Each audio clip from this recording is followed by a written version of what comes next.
Hi, my name is Nate Armstrong. I'm the Deputy Chief for CAL FIRE San Mateo-Santa Cruz unit, overseeing the Santa Cruz Division.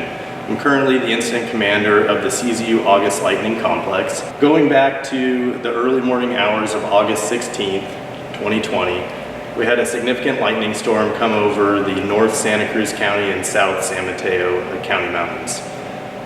It resulted in over 100 lightning strikes, which ended up starting what we were originally reporting to be 22 confirmed vegetation fires, and we have now revalidated to find that it was truly 27 vegetation fires. So moving into actual daylight hours of Sunday, August 16th, we held all of our personnel on duty. We started staffing as many fire engines, hand crews as we could, because we knew that this was going to be problematic. Many of these fires were in very remote, steep areas that we had to actually cut roads into just to access them. There were also some other significant fires going on in the region. Over in Santa Clara County, they had about 50,000 acres burning, and just north of us in Sonoma and Lake counties, they had other large fires near 50,000 acres. So we knew that resources were going to be at a bare minimum for us available to help fight these fires. We did have a couple of what turned out to be smaller fires that Sunday that were in more heavily populated areas that we needed to commit a lot of resources to. One of those was way over here. It's not even indicated on the map because it didn't end up being part of the larger fire, but it was over here in the very heavily populated, very hard to access area of Zayante.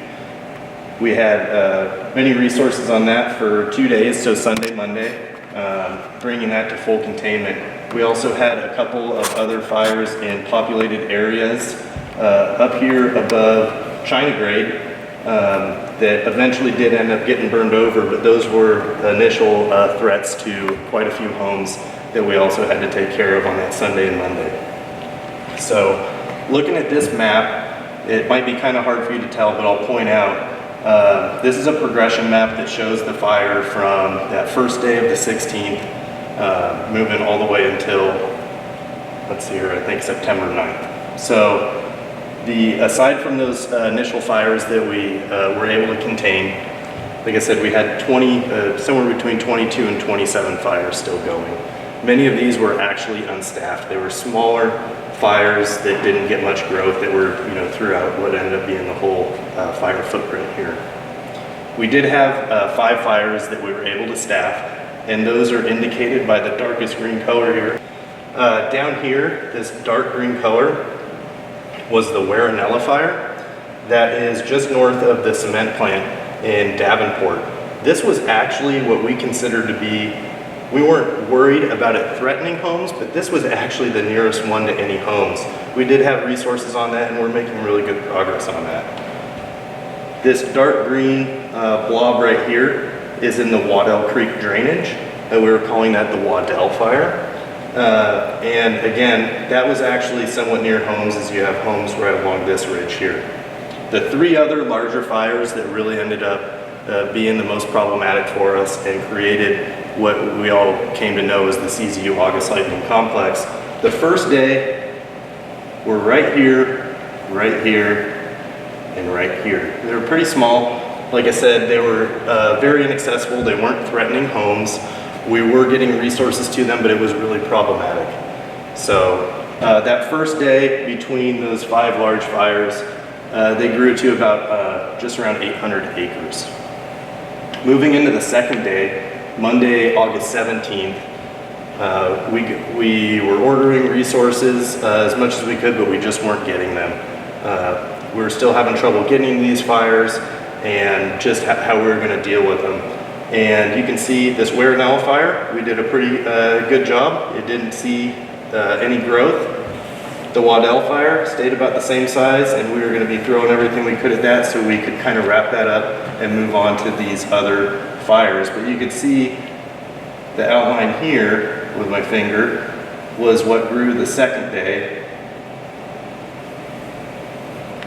And those 3 fires, we realized we're going to end up growing together. They still weren't threatening any homes on that Monday, but they were starting to move, and we were just committing as much resources as we could to kind of flank those fires. And what we try to do is just continue to kind of pinch it off and try to eventually wrap it up. So moving into Tuesday, August 18th, still weren't quite getting the resources. We started to bring in some overhead staff to help support these fires. And that day, flying the fire, we started to see some structure threat. In dealing with our region staff, they approved the activation of a Type 1 CAL FIRE team. So all of CAL FIRE's incident management teams are Type 1, meaning they're trained and able to respond to the most complex kind of incidents. We were slated to have that team activated the next morning, Wednesday, August 19th. And so the rest of the afternoon, while we were preparing for that team to come in, was when this fire really started to turn on us. We had a significant change in wind direction and speed, and the fires kind of got into alignment with the topography and started to move really rapidly. So the wind had been coming out of the northwest, which you can kind of see by, if you can actually see the progression of these fires, they were kind of pointed this way. What happened that afternoon of the 18th was that wind came and started to blow out of the northeast. So I'll give a little bit more detail of how the rest of the day went. But the outline I'm about to show you was the growth from that morning of the 18th to the morning of the 19th. And it's this line right here that encompassed 43,000 acres of growth. That's huge, significant growth. The San Mateo-Santa Cruz unit has never had a fire of 43,000 acres. The last probably 10 to 15 years, that's most of the acreage combined. So having just a run of that size in less than 24 hours is really significant. Most of the fire was burning in very remote, steep timber areas with little to no fire history.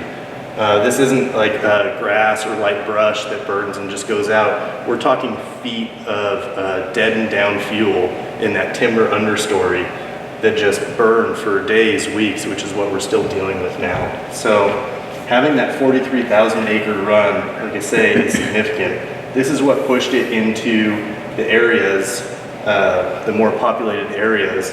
And that day, remember, our resources were out here on the lines being overrun by fire. And we had to pull them out down the roads that they had cut in to be able to get them to the populated areas to protect structures. So that day of the 18th, moving into the early morning hours of the 19th, we began evacuations. Like I said, we were still outnumbered as far as resources. We began evacuations sometime in the early evening, late evening hours of the 18th, and started in the Boulder Creek area, the Last Chance area, and a couple areas here in San Mateo County, Butno Park, Dearborn Park, Loma Mar. That evening we evacuated approximately 30 to 40,000 residents in cooperation with the sheriff's departments of both counties, CHP, California State Parks. That's a significant number, 30 to 40,000 residents in an evening. We also, like I said, we were limited on resources. We ended up pulling resources out of what should have been their day off. These were the guys that were on the initial attack of the fire. They'd already been up for 36 hours. We were just giving them their first day off, and we had to wake them back up to bring them out. So at the height of this evening, when we were trying to evacuate the Boulder Creek, Bonnie Dune areas where fire was already impinging on structures, we had about 600 total personnel on the line trying to defend 10,000 structures. It was inevitable that we were going to lose some structures in that firefight. Moving into the morning of the 19th, the Incident Management Team 3 came in. We transitioned the fire to them. They were able to provide a lot of support and resources and just larger scale able to stabilize this fire than we could do as the small local unit. So you can see over the course of the next week or so, the different colors here, the progression. It grew slightly more. We were able to start to get some control in place. It did eventually creep out into some other areas, getting further down into Bonnie Dune and above Felton. And the darker you get in color was kind of the later growth of the fire. But you can see we were originally kind of worried about the fire moving this way into the Pescadero Creek drainage, Butano, etc. And it really just kind of outran us this way. And these areas didn't get firing until a little bit later. So, like I said, total size ended up being 86,509 acres, but it was really that 43,000 acres in what half the size of the fire in one day is what brought us to where we are at today.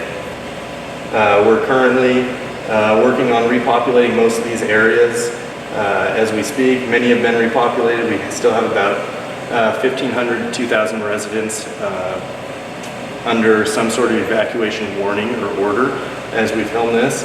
But over the next week or so, we hope to have all but the last of those residents repopulated. A little bit more on just the types of fires that we normally have in the Santa Cruz and San Mateo County mountains. Our fuel type here in the unit is largely timber with a lot of understory litter. We just don't typically have the grass and brush components that a lot of units have that experience those large-scale fires. Timber typically burns slower. It's got a lot of moisture in it. It takes a lot more to get it going. And like I say, we just don't typically have those fires, or we didn't used to think so. So just a 10 to 15 acre fire on a regular basis like we normally get in the fall can take days for us because of the mop up that it requires to finally get all of those last little bits of smoke out. When you're talking about a foot or two of dead, dying material on the ground that's been falling out of redwoods for 30, 50, 100 years, it just takes a lot to finally dig down and put out all of that extensive burning or smoldering in the ground fuels. So the significance of this fire, like I say, is you don't typically get anything for us bigger than 10 to 15 acres, and to get 43,000 acres burning in timber is pretty spectacular. So as we do wrap up final containment of this fire, please stick with us, keep tuning in. We do unfortunately have a new threat coming as we get into the winter months, which is the potential for debris flows. So in areas that are burned to this severity, it pretty much scorches the earth, takes away all those root systems, and weakens the dirt. So in our areas where we have very steep drainages, we're going to be looking at the possibility of kind of uncontrolled debris flows in those areas. We're working already with many entities throughout both counties, Santa Cruz and San Mateo counties, the sheriff's departments, Caltrans, Public Works, many cooperators, USGS and hydrologist teams at predicting where these debris flows could possibly happen and trying to get ahead of making new evacuation zones, preparing people for what may come, and just how we're going to deal with response to that. So please stay tuned, follow us. We'll try to update you regularly on any new hazards coming in this fire area.